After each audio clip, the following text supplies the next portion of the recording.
चलिए सीधे लेके चलते हैं। मुख्यमंत्री मनोहर लाल अपना ऑडियो कॉन्फ्रेंस जो कर रहे हैं उसकी शुरुआत हो गई है कि जब भी कोई विशेष परिणाम लाने के लिए विशेष काम किसी विशेष उद्देश्य से और विशेष तकनीक से किया जाए, उसी को क्रांति कहते हैं। अपने देश में, दुनिया में बहुत क्रांतियां हुई हैं।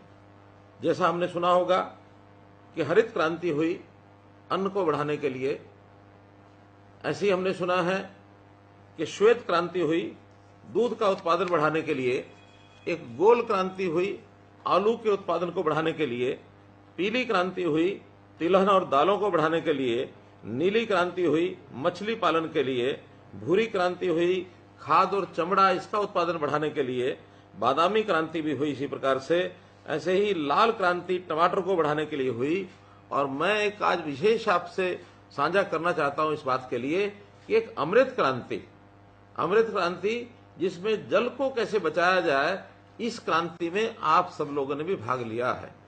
इसीलिए मैं आपको अपना क्रांतिकारी मित्र बता रहा हूं। और आपको बताया गया होगा कि आपने अपने इस प्रदेश में पानी को किस प्रकार से व्यवस्थित ढंग से उपयोग करना है, पानी का कैसे कम उपयोग किया जाए, इस पर ध्यान दिया है। उस योजना के आप भागीदार बने हैं। हम जानते हैं कि पानी कम भी और ज्यादा भी दोनों हानिकारक हैं। ज्यादा पानी आ जाए तो बाढ़ आती है और हमारी फसलें बाढ़ में नुकसान हो सकता है। ऐसे ही पानी अगर कम हो तो सूखा पड़ जाता है, हमारी बोई फसलें भी एक प्रकार से उत्पादन उसका खत्म हो जाता है, फसलें सूख जाती हैं। तो दोनों का ही एक प्रकार से हानिकारक है। हम जानते हैं कि पानी जो है उसके बहुत स्रोत हैं। हमें नहरों से पानी मिलता है, वर्षा से पानी मिलता है, और साथ ही हम पृथ्वी के गर्भ से भी पानी निकालते हैं। अपने कुएं, अपने ट्यूबवेल ये लगा करके पानी निकालते हैं। हमारा एक समय था परंपरागत तरीके से हम अपने तालाबों से सिंचाई करते थे वर्षों पहले, और तालाब भी अपने आप नहीं बने थे। तालाब भी हम देखते हैं गांव के किनारे बहुत से उस समय के लोगों ने अपने अपने गांव में बड़े बड़े तालाब खोदे ताकि इस वर्षा के पानी को हम इकट्ठा कर सकें और उसका उपयोग कर सकें दैनंदिन जीवन में भी और सिंचाई में भी। अब इस प्रकार का एक समय अब आया है, हमको इन सब चीजों पर ध्यान करना होगा कि समय के हिसाब से चीजें अब बदल गई हैं, क्योंकि अब पानी का उपयोग, ये अंधाधुंध पानी का उपयोग होने लगा है। हमें खेती के लिए भी पानी चाहिए, हमें पीने के लिए भी पानी चाहिए, हमें दैनंदिन जीवन में जो पानी है उस पर भी बहुत उपयोग उसका होने लगा है। उद्योग के लिए भी पानी जो है वो हमको चाहिए, और पानी निरंतर कम होता जा रहा है। एक प्रकार का अगर कहें कि जैसे मौसम में बदलाव हो रहा है, वैसे वर्षा भी अब अनिश्चित हो गई है। समय के अलावा आगे पीछे वर्षा होती है जिसका नुकसान होता है। अभी इन्हीं दिनों में वर्षा के ज्यादा होने से हमारी फसलें कितनी खराब हुई हैं। तो इन सब बातों का जब ध्यान करते हैं तो हमें पानी बचाने का एक विचार ये जरूर आता है। हम जानते हैं जल, जंगल और जमीन ये तीनों हमारे जीवन का आधार है, और इन तीनों पर हमको चिंता करनी चाहिए। और जब चिंता करने की बात आई तो उसमें से एक विचार आया कि आखिर पानी का सदुपयोग कैसे किया जाए, पानी को कैसे बचाया जाए। जैसा हम देखते हैं कि पानी खेती के लिए सबसे ज्यादा पानी धान में उपयोग होता है, गन्ने में उपयोग होता है। इस पर हमने एक नया विचार जो आपके सामने मैं रखने वाला हूं, लेकिन उससे पहले कुछ और चीजें ये ध्यान आपको मैं कराऊंगा कि पानी जमीन के अंदर से हम दोहन करते हैं तो जमीन धीरे धीरे पानी उसका खत्म होता जा रहा है और इससे जमीन बंजर होती जा रही है। पानी जमीन के लिए उसी प्रकार का एक मैं कहूंगा कि एक पानी की मात्रा जैसे शरीर में खून होता है। अगर हट्टा कट्टा रिष्ट पुष्ट बलशाली शरीर उसमें से खून की कमी हो जाए तो शरीर क्षीण होता चला जाता है, कमजोर होता चला जाता है, शरीर में ताकत नहीं रहती है। ऐसा ही अगर हम जमीन में सोचते हैं तो जमीन का जब पानी हम एक सीमा से अधिक निकालते हैं तो जमीन भी धीरे धीरे गैर उपजाऊ हो जाएगी, बंजर हो जाएगी। एक प्रकार से मरुस्थल और रेतीला इलाका वो भी पानी के कमी के कारण से होता है। उसमें से ही ये सब विषय हमको ध्यान में आए कि हम पानी का किस प्रकार से उपयोग ठीक करें। और इसके लिए जब पानी की कमी महसूस हुई, पानी जमीन में बहुत नीचे जाने लगा, तो डार्क जोन का एरिया ये घोषित हुआ। सेंट्रल वाटर कमीशन, केंद्र का जल आयोग उन्होंने भी हमारे प्रदेश के 36 ब्लॉक उनको डार्क जोन घोषित कर दिया है। एक रिपोर्ट के अनुसार हमारे 7,287 गांव, जिसमें 3,041 के अंदर पानी की कमी महसूस की गई है और 1948 तो ऐसे हैं जो गंभीर संकट में आ गए हैं। उन जगह पर तो पानी 30 मीटर से भी ज्यादा नीचे चला गया, अर्थात 100 फुट से भी ज्यादा। तो ऐसे जो गंभीर संकट के गांव हैं उनमें भी पानी की व्यवस्था कैसे ठीक की जाए, तो इसी के लिए मैं ये कहूंगा कि सरकारी जो तंत्र है वो हरकत में आकर के जो कई चीजें हमने की हैं उसके अंदर, जैसा केंद्र में जल आयोग है ऐसे हमने प्रदेश में भी प्रदेश जल संसाधन प्राधिकरण ये बनाया है और उनको कहा है कि पानी का नियंत्रण ये कैसे किया जाए, पानी का सदुपयोग ये किस प्रकार से हो, और खास करके जिस पानी का हम उपयोग कर लेते हैं और जो पानी खराब हो जाता है, गंदा हो जाता है, उसको भी कैसे सफाई करें, कैसे हम एसटीपी सीवरेज ट्रीटमेंट प्लांट लगाएं, कैसे वेस्ट वाटर ट्रीटमेंट प्लांट लगाएं और उसका उपयोग दोबारा से रीयूज उसको कहना है, दोबारा उपयोग करने के लिए उसको लेकर आए। आपकी जानकारी के लिए हमने करोड़ों रुपए लगा करके 200 एसटीपीज लगाए हैं और इसका लगभग 700 क्यूसेक पानी ये हम इसको दोबारा से उपयोग कर रहे हैं और इसमें चाहे वो हमारी इंडस्ट्री में काम आता है, चाहे वो बागवानी में काम आता है, खेती में सिंचाई के लिए भी उसका उपयोग कर रहे हैं। तो एक बड़ी जिसको कहना चाहिए बड़े कदम इसके लिए उठाए जा रहे हैं। और इस नाते से दूसरा जो ज्यादा चिंता का विषय है वो जमीन के अंदर का पानी। जमीन के अंदर के पानी को पूरा करने के लिए पहले हमारे तालाब थे वो भी उपयोगी होते थे, जमीन में पानी को रिचार्ज करके नीचे सतह पर पहुंचाते थे। जमीन पोरस भी होती थी, जमीन के अंदर जैसे केचुए उस समय खेती में काम करते थे, वो जमीन को उसको जो पोरस कर देते थे और उसमें पानी जो है नीचे जमीन में चला जाता था। लेकिन अब हम देखते हैं जैसे केमिकल का जो खाद हमने उपयोग करना शुरू किया है, तब से मिट्टी की परतें, ऊपर की परतें और वो सख्त होती जा रही हैं और वो ठोस हो गई हैं। सख्त होने से जमीन में वर्षा का पानी भी जो है वो रिसता नहीं है, तो उस रिसाव के ना होने के कारण से नीचे पानी नहीं जा रहा है। हमने इसके लिए कुछ प्रयोग करने शुरू किए हैं, जैसे रिचार्ज वेल, जैसे पानी जमीन के अंदर वर्षा के दिनों में कैसे जा सके, लगभग 1000 रिचार्ज वेल ये हमने बनाए हैं।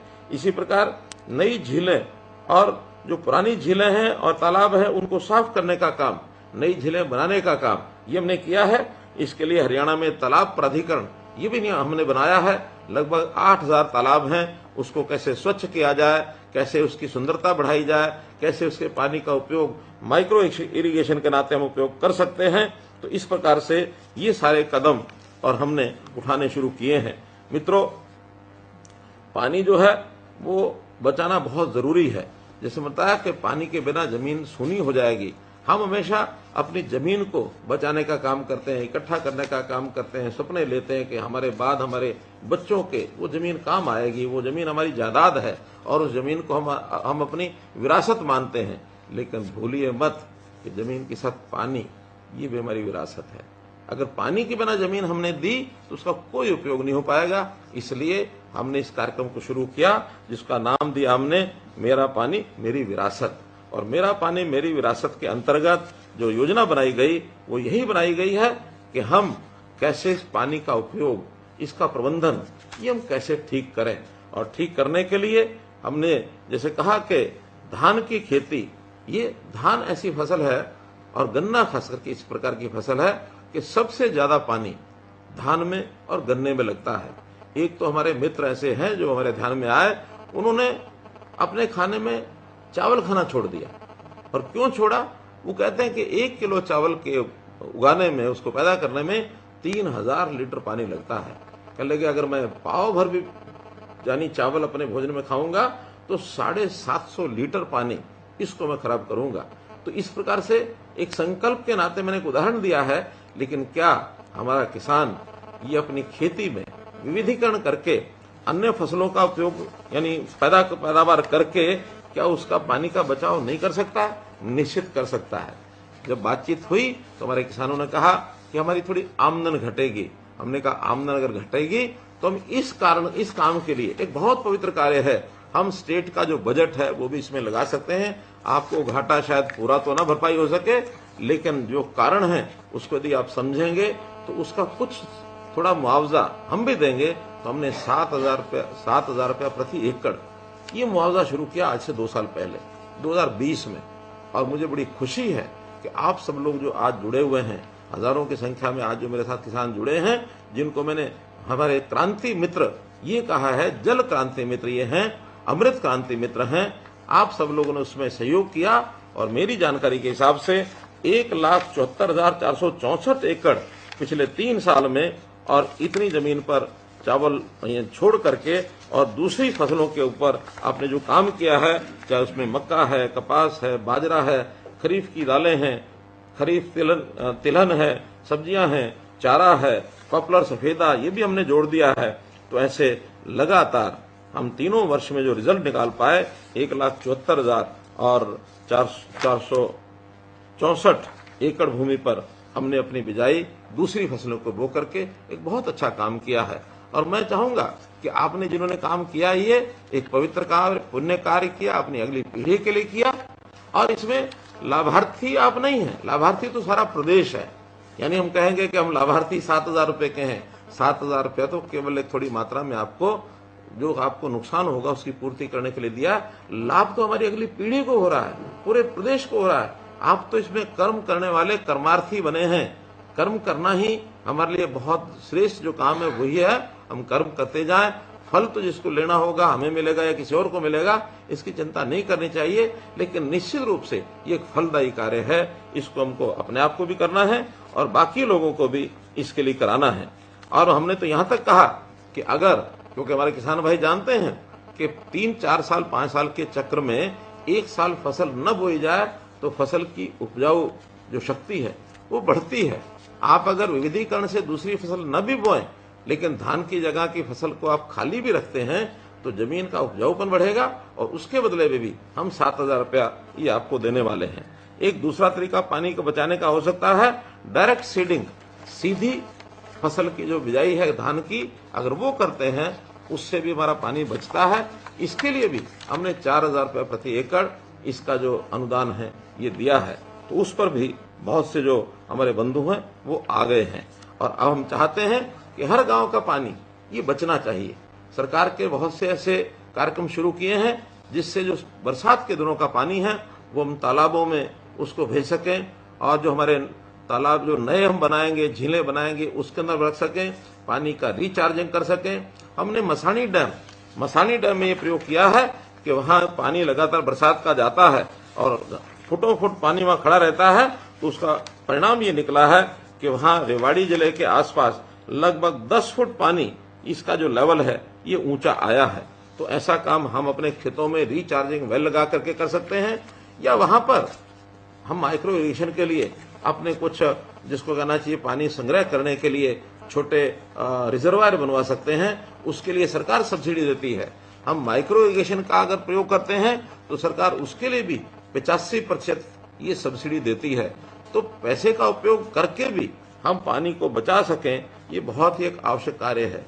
गांव-गांव में हमारे जल प्राधिकरण, जो हमारा जल संसाधन प्राधिकरण है हरियाणा का, उन्होंने तो योजना बनाई है कि पहले ब्लॉक के हिसाब से हम डार्क जोन का मूल्यांकन करते थे, सेंट्रल वाटर कमीशन ये करके देता था। अब तो हम स्वयं हर गांव का ये मूल्यांकन करेंगे कि उस गांव का पानी 1 साल पहले कितना था और अब 1 साल के बाद ऊपर आया तो कितना आया। हर गांव के लिए पीजोमीटर इसकी हमने व्यवस्था की है।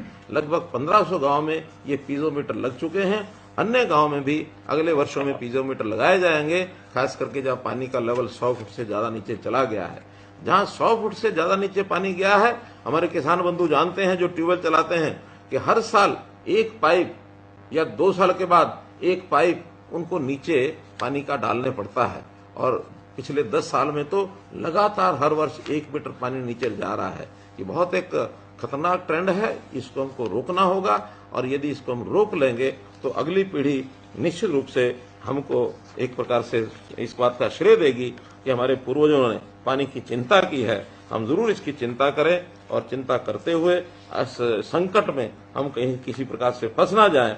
तो इस नाते से आज मैंने जो बातचीत की है केवल उन बंधुओं से की है कि जिन्होंने इस मुहिम में, इस आंदोलन में भाग लिया है और भाग लेते हुए अपने इस उद्देश्यों को पूरा किया है। आज इस अवसर पर मैं आपको बहुत बहुत बधाई और बहुत बहुत शुभकामना देता हूं कि अपने इस काम को हम स्वयं भी करें और अपने जो पड़ोसी और किसान बंधु हैं उनको भी कहें कि पानी ये बहुत जल ही जीवन है जैसा कहते हैं, तो जल ही जीवन के नाते से पानी को बचाना, अगली पीढ़ी के लिए पानी हमारा ठीक से हमें मिले, इस एक संदेश के साथ मैं आपको पुनः बहुत बहुत शुभकामना देते हुए बहुत बहुत धन्यवाद करता हूँ।